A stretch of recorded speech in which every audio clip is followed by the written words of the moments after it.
আপনার বাংলাদেশ আপনার মতো করে চলবে কিনা সেই ভোট। স্বাধীনতার পর এর চেয়ে গুরুত্বপূর্ণ ভোট আর কোনোদিন হয়নি।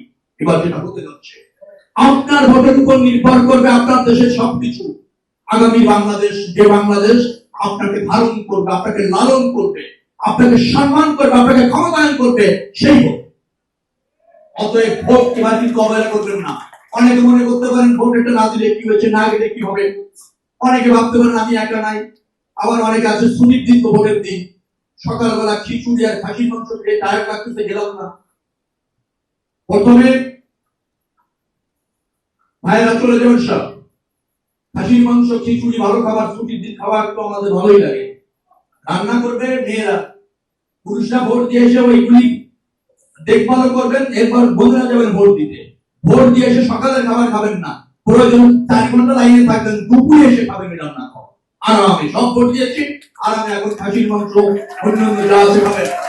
কিন্তু ওই রান্না বান্না করতে গিয়ে শরীরে একটু দুর্বল লাগছে, ভোটের ছুটির দিন একটু আরাম করি, ভোট মিস করবেন। আপনি ভোট মিস করলে আপনার দেশ থাকবে না।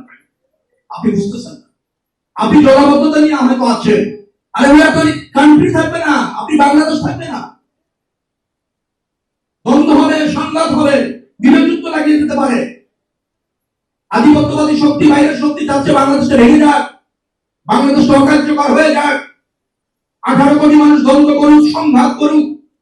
আপনি তো ওখানে ভাবছেন না আপনার দেশ কোন অবস্থাতে আছে। ভোট দিতে যেতে হবে, প্রথম কথা ভোট। ভোট রাষ্ট্র আপনার মালিকানা। নিজে যাবেন, পরিবারকে নেবেন, বন্ধুকে উৎসাহিত করবেন, বান্ধবীকে উৎসাহিত করবেন, প্রতিবেশীকে নিয়ে যাবেন, উৎসব পরিবেশ করবেন। আমি আপনাদের বলবো, আমার দল বিএনপি একটা পরীক্ষিত রাজনৈতিক দল। এই দেশের সব সংকটে বিএনপি থেকেছে, সব পরিস্থিতিতে আপনাদের পাশে বিএনপি থেকেছে, দেশের জন্য আন্দোলন করেছে, সংগ্রাম করেছে, মুক্তিযুদ্ধ করেছে, স্বৈরাচারের বিরুদ্ধে আন্দোলন করেছে, 111 সরকারের বিরুদ্ধে আন্দোলন করেছে, জনগণের ক্ষমতায়নের জন্য। 24 গণঅভ্যুত্থান, ফ্যাসিবাদের বিরুদ্ধে 17 বছর লড়াই করেছে আমার নেত্রী বেগম খালেদা জিয়া, আমার নেতা জনাব তারেক রহমান। আমরা তো আছি আপনাদের এই রাষ্ট্রে মূল্যায়নের জন্য করেছি। সেই সুযোগ এসেছে, এবার ভোটটা আমরা চাই, সহজ বাংলাদেশের পক্ষে চাই। বিএনপি অভিজ্ঞ রাজনৈতিক দল, সে জানে কিভাবে রাষ্ট্র ব্যবস্থাপনা করতে হয়, সরকার চালাতে হয়, অন্য কেউ জানে না। আপনাদের এসে